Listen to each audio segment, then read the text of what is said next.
नमस्कार दोस्तों, स्वागत है आप सबका हमारे इस चैनल पे। आज की इस वीडियो के माध्यम से मैं आपको बताने वाला हूं कि आंगनवाड़ी पद के लिए भर्ती प्रक्रिया स्टार्ट हो चुकी है। काफ़ी जोरों शोरों से आपने पहले से सुन रखा होगा, लेकिन इसका फॉर्म कैसे फिलअप करना है, क्या क्या स्टेप्स आपको ध्यान में रखने हैं, ये सब कुछ मैं आपको इस वीडियो के अंतर्गत स्टेप बाय स्टेप बताने वाला हूँ। तो वीडियो को पूरा लास्ट तक देखना है। तो सबसे पहले आप जान लीजिए 19,504 पदों के लिए वैकेंसी निकली है मध्य प्रदेश सरकार के अंतर्गत महिला बाल विकास विभाग के अंतर्गत आंगनवाड़ी और आंगनवाड़ी कार्यकर्ता सहायिका हेतु दोनों के लिए पद वैकेंसी निकली हुई है। और उसकी जो एज है 18 वर्ष से 35 वर्ष है और जो योग्यता है वो 12वीं पास होनी चाहिए।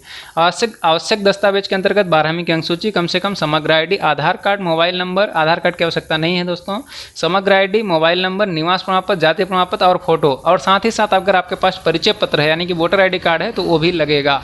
और यहाँ पे दूसरी चीज़, आपके पास अगर मान लीजिए कि बीपीएल कार्ड धारक हैं तो वो भी लगाइए, काफ़ी अच्छा रहेगा। ठीक, तो ये चीज़ें हो गई। इसका फॉर्म कैसे फिलअप करना है, चलिए उस पॉइंट पे आते हैं। देखिए, मैं टाइम वेस्ट नहीं करता हूं दोस्तों, तो अगर वीडियो आपको इन्फॉर्मेटिव लगती है मेरी वीडियोज़ तो आप चैनल को सब्सक्राइब कर लिया करें और वीडियोज़ को लाइक कर दिया करें। ठीक है, सबसे पहले आपको क्रोम ब्राउजर के अंतर्गत जाना है और चयन MP ऑनलाइन इस तरह से लिख के सर्च बॉक्स में सर्च करना है। और पहले इस नंबर पर आपको ये वेबसाइट देखने को मिलेगी, chayan.mponline.gov.in। इस पर आपको सिंपली क्लिक कर देना है। जैसे आप क्लिक करेंगे तो यहाँ पे 3 ऑप्शन देखने को मिलेंगे।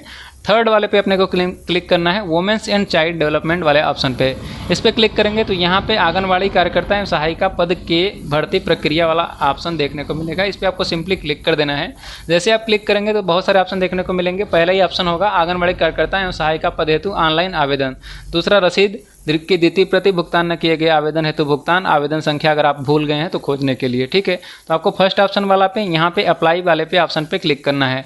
जैसे आप अप्लाई पे ऑनलाइन वाले पे क्लिक करना है तो समग्र सदस्य आईडी डालना है, यानी कि जो परिवार आईडी होती है उसकी, जो जिस व्यक्ति का आप फॉर्म फिल करना चाहते हैं उस व्यक्ति का समग्र सदस्य आईडी डालना है। और यहाँ पे जो कैप्चा आपके केस में लिखा होगा उसका आंसर डालना है और खोजे वाले ऑप्शन पे क्लिक करना है।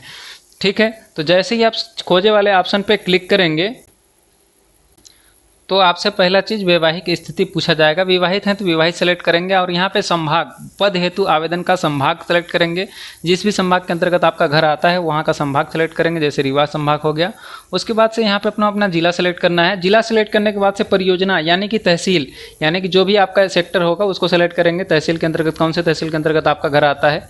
और देन यहाँ पे सेक्टर यानी कि जो आपके पास का नज़दीकी पंचायत ऑफिस या फिर जो आपका जनपद पंचायत ऑफिस होगी उसके हिसाब से सेलेक्ट करना है। ठीक, देन आंगनवाड़ी केंद्र, जिस आंगनवाड़ी केंद्र के अंतर्गत वैकेंसी अवेलेबल होगी वो आपको आपके हिसाब से देखने को मिलेगी।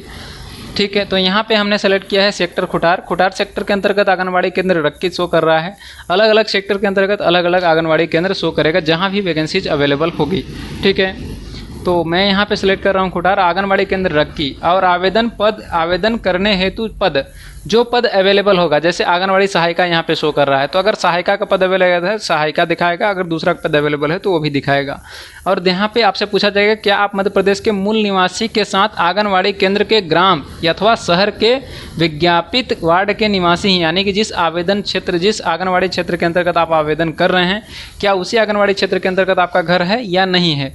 अगर है तो यस करेंगे, नहीं तो नो करेंगे। जनरली आपको हाँ ही करना है, क्योंकि अगर आप उसी एरिया के निवासी हैं तभी आपको ये वैकेंसी अलॉट करी जाएगी। ठीक है, देन मूल निवासी के संबंध में जानकारी, अन्य जानकारी पूछी जाएगी कि आपके पास क्या डॉक्यूमेंट है, राशन कार्ड, वोटर आईडी या फिर राजस्व विभाग द्वारा जारी निवास प्रमाण पत्र है। तो जो भी ऑप्शन है, जैसे कि मेरा केस में थर्ड ऑप्शन है तो थर्ड में सेलेक्ट कर, यहाँ पे राजस्व विभाग द्वारा जारी इसको सेलेक्ट करूँगा और यहाँ पे 3 लिख दूंगा। उसके बाद से क्या आपके पास आंगनवाड़ी केंद्र के संबंधित बीपीएल सूची में पात्रता है तो यस करेंगे, यानी कि स्वयं का है तो हाँ करेंगे और बीपीएल क्रमांक डाल देंगे। क्या आपके पास पिता या माता या फिर आपका खुद का स्वयं का वोटर आईडी कार्ड बना हुआ है उसी एरिया का है जहाँ पे आप आवेदन कर रहे हैं तो हाँ करेंगे, यानी कि स्वयं का है तो हाँ करेंगे। और यहाँ पे अपना सरल क्रमांक नंबर यानी कि जो आपका वोटर आईडी कार्ड नंबर होगा उसको सेलेक्ट कर देंगे, उसको मतलब वोटर आईडी कार्ड का नंबर डाल देंगे। देन यहाँ पे जिला पूछा जाएगा पूर्ण पता के मामले में, और जिला सेलेक्ट करने के बाद तहसील सेलेक्ट करने के बाद आपका ब्लॉक के बाद आपका ग्राम पोस्ट आपको अपने हाथ से लिख देना है, मतलब हिंदी या फिर इंग्लिश में किसी में भी लिखेंगे। और अपना वार्ड नंबर डालेंगे और मोबाइल नंबर डालेंगे। उसके बाद से अपना क्वालिफिकेशन पूछा जाएगा आपसे। तो यहाँ पे मैं सबसे पहले तहसील सेलेक्ट कर लेता हूँ, ब्लॉक बढ़न सेलेक्ट कर लेता हूँ। उसके बाद से यहाँ पे मैं मोहल्ला अपना जो भी ग्राम है मैं उसको टाइप कर लेता हूँ। ठीक है, यहाँ पे मिस्टेक हो गया, कोई बात नहीं, इसको सुधार लेंगे अपन। बहुत ही सिंपल प्रोसेस है दोस्तों। अगर आपने पूरा वीडियो लास्ट तक देख ली तो 110% गारंटी के साथ मैं कहता हूँ आपको कहीं भी किसी भी दुकान पे जाने की ज़रूरत नहीं पड़ेगी, खुद से ही सारा प्रोसेस आप कर सकते हैं। क्योंकि मैं इस वीडियो के अंतर्गत आपको डॉक्यूमेंट अपलोड से लेके पूरा लास्ट तक ही बताने वाला हूँ कि जो भी डॉक्यूमेंट अपलोड करने में समस्या आती है उसको भी कैसे सॉल्व करना है। इतना तो हर कोई कर लेगा, मेरे को ये पूरी उम्मीद है, ठीक है ना। तो इसके अंतर्गत मोबाइल नंबर मैं इस तरह से टाइप कर लूँगा। तो मोबाइल नंबर टाइप करने के बाद से यहाँ पे आपको 12वीं आपका कोई सा भी बोर्ड हो आप अप्लाई कर सकते हैं। इसमें कहीं पे भी नहीं लिखा है कि एमपी बोर्ड होना चाहिए, यूपी बोर्ड होना चाहिए या फिर कोई भी बोर्ड होना चाहिए। सीधा शैक्षणिक योग्यता के मामले में 12वीं का अनुक्रमांक, उत्तीर्ण वर्ष और प्रतिशत पूछा जाएगा आपसे। तो आपको अनुक्रमांक यानी रोल नंबर डालना है और इसको इस घोषणा वाले पे ओके करना है और यहाँ पे कैप्चा का जो आंसर होगा उसको करने के बाद से आगे बढ़े पे क्लिक कर देना है। तो मैं यहाँ 12वीं का मार्कशीट का जो हमारा अनुक्रमांक है यानी कि रोल नंबर उसको डाल रहा हूँ। देन यहाँ पे उत्तीर्ण वर्ष डालूंगा। उसके बाद से यहाँ पे पूछा जा रहा है क्या आवेदिका स्नातक या स्नातक से उच्च डिग्री में उत्तीर्ण है। अगर है तो हाँ करेंगे, नहीं तो नहीं करेंगे। इसका अलग से नंबर जुड़ेगा, तो अगर हैं तो बिल्कुल हाँ इसको करिएगा, ठीक है। अगर नहीं है तो नहीं कर दीजिएगा। उसके बाद से इसका आंसर टाइप करने के बाद से आगे बढ़े पे जैसे ही आप क्लिक करेंगे तो उसको क्लिक करने से पहले एक बार हम इसको क्रॉस चेक कर लेते हैं कहीं पे कुछ मिस्टेक वगैरह तो हमने नहीं कर दी है। तो आप भी एक बार अच्छे से ध्यान से देख लीजिएगा, ठीक है। देन इसके बाद हमको सब कुछ सही लग रहा है, आगे बढ़े पे सिंपली क्लिक करेंगे तो यहाँ पे भुगतान नहीं है लिखेगा और आवेदन क्रमांक नंबर आपका जनरेट होके आ जाएगा। आवेदन क्रमांक नंबर आपको टाइप करके नोट करके रख लेना है ताकि आगे से फिर पूरा फॉर्म फिलअप ना करना पड़े। अगर मान लीजिए यहाँ पे डॉक्यूमेंट अपलोड करने में कोई दिक्कत होती है या फिर कट जाता है फॉर्म वगैरह तो आप डायरेक्टली आवेदन क्रमांक नंबर और डेट ऑफ बर्थ डाल के आगे यहाँ पर पहुँच जाएंगे, ठीक है। और यहाँ पर आपको बहुत सारे ऑप्शन देखेंगे, आवेदिका का फ़ोटो, ये सब ऑप्शन हमको मतलब सेलेक्ट करना है, मतलब अपलोड करना है। जैसे आवेदिका का फ़ोटो, मूल निवास से संबंधित जानकारी, 12वीं का प्रमाण पत्र, जाति का प्रमाण पत्र और बीपीएल सूची यानी पात्रता पर्ची। हमने बीपीएल सेलेक्ट किया है इसलिए बीपीएल पर्ची हमसे मांगी जा रही है, अगर नहीं किया होता तो नहीं मांगता। तो उसको अपने हिसाब से अपलोड कर लेना है। यहाँ पे मैंने बीपीएल का पत्र अपलोड कर दिया है, बाकी मैंने सारे डॉक्यूमेंट अपलोड कर दिए हैं, लेकिन मैं आपको दिखा रहा हूँ कि किस तरह से इसको अपलोड करना है। एक ठो मैं आपको जाति प्रमाण पत्र अपलोड करके दिखा दे रहा हूँ। मैं यहाँ अपने स्कैनर से मतलब जो स्कैनर है हमारा प्रिंटर का, उसका स्कैनर से स्कैन करूंगा। उसके बाद से इसको मैं कंप्रेस करूंगा पीडीएफ को। देखिए आप दोनों ही फॉर्मेट में अपलोड कर सकते हैं। आप जेपीजी और जेपीईजी और पीडीएफ 3 फॉर्मेट है और इसका जो केबी है वो 30 केबी से लेकर 200 केबी के बीच का होना चाहिए। तो जनरली 20 केबी में तो हमको कुछ दिखेगा नहीं, तो 200 केबी के आसपास का मेंटेन करिए जो रेजोल्यूशन है उसका, और जो साइज़ है वो 200 केबी के आसपास का होना चाहिए। और कोशिश करिए कि पीडीएफ में अपलोड करिए। पीडीएफ में आप अपने इमेज मोबाइल से फ़ोटो खींचने के बाद से आई लव पीडीएफ करके एक वेबसाइट है, उस पर जाके आप डायरेक्टली पीडीएफ को बना सकते हैं। यानी कि इमेज से पीडीएफ बनाने का ऑप्शन यहाँ पे दिखेगा, कन्वर्ट पीडीएफ का ऑप्शन पे। यहाँ पे मैं सिंपली कंप्रेस करूँगा क्योंकि मेरे पास ऑलरेडी पीडीएफ बना हुआ है कि इसका साइज़ जो है मेरा 374 केबी के आसपास का है। तो मैं इसको क्या करूँगा 200 केबी के आसपास का कर लूँगा। तो इसको मैं स्ट्रीम कंप्रेस करूँगा ताकि ये बहुत ज़्यादा कंप्रेस हो जाए ताकि ये अपलोड हो सके। और यहाँ पे इसको डाउनलोड कर लूँगा।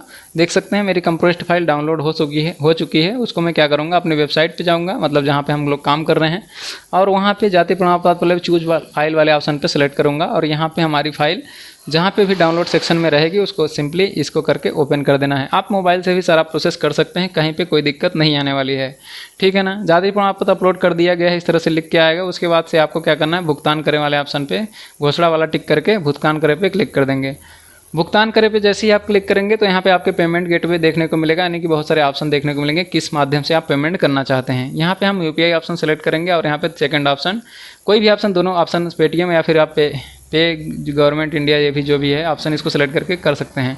यहाँ पे पेमेंट का रेफरेंस नंबर आएगा, यानी कि ट्रांजैक्शन आईडी का नंबर आएगा, इसको नोट करके रख लेंगे। अगर पेमेंट सक्सेसफुल नहीं होता है उस केस में आपके खाते से अगर पैसा कट जाता है तो आप उसकी हेल्प करेगा, ये अपन पेमेंट रिफंड भी करवा सकते हैं। तो इसको ओके कर देंगे और आगे बढ़ जाएंगे। यहाँ पे क्यूआर कोड वाला ऑप्शन सेलेक्ट करेंगे, यहाँ पे सेलेक्ट क्यूआर कोड, इस भीम यूपीआई वाला सेलेक्ट करके इसको प्रोसीड करेंगे तो क्यूआर कोड जनरेट हो जाएगा। क्यूआर कोड को अपने मोबाइल के फ़ोन पे, गूगल पे, किसी भी माध्यम से आप स्कैन करके पेमेंट कर सकते हैं। जैसे ही आप अपना यूपीआई पिन डालेंगे तो यहाँ पे पेमेंट सक्सेस का ऑप्शन आपको देखने को मिल जाएगा। देन उसके बाद से यहाँ पे रिसिप्ट आपकी जनरेट हो जाएगी। तो चलिए मैं अपने मोबाइल से इसका पेमेंट सक्सेस कर लेता हूँ, ठीक है। अब जैसे मैं पिन डालूंगा इसको, देखिए यहाँ पे मैंने ऐसे ही सबमिट किया, ये आपका पेमेंट सक्सेस हो गया। और यहाँ पे भुगतान है वाला ऑप्शन हमको देखने को मिल गया और आवेदन क्रमांक नंबर वगैरह तो काफ़ी पहले से ही जनरेट हो चुका था। इसको हमको क्या करना है, प्रिंट कर लेना है। प्रिंट करने के बाद से अपने वहाँ पे महिला बाल विकास डिपार्टमेंट जो भी है अपने तहसील या फिर ज़िले में, वहाँ पे ले जाके इसका फ़ोटोकॉपी, जो डॉक्यूमेंट हमने अपलोड करे हैं उसका फ़ोटोकॉपी ओरिजिनल के साथ लगा के वहाँ पे सबमिट कर देंगे। तो ये था छोटा सा वीडियो। उम्मीद करता हूँ आपको सब कुछ समझ में आ गया होगा। अगर कहीं पे किसी प्रकार का कोई डाउट है तो कमेंट सेक्शन में कमेंट करिएगा, मैं आपकी पूरी हेल्प करूँगा। वीडियो को लाइक, चैनल को सब्सक्राइब कर लीजिए। थैंक्स फॉर वॉचिंग दोस्तों।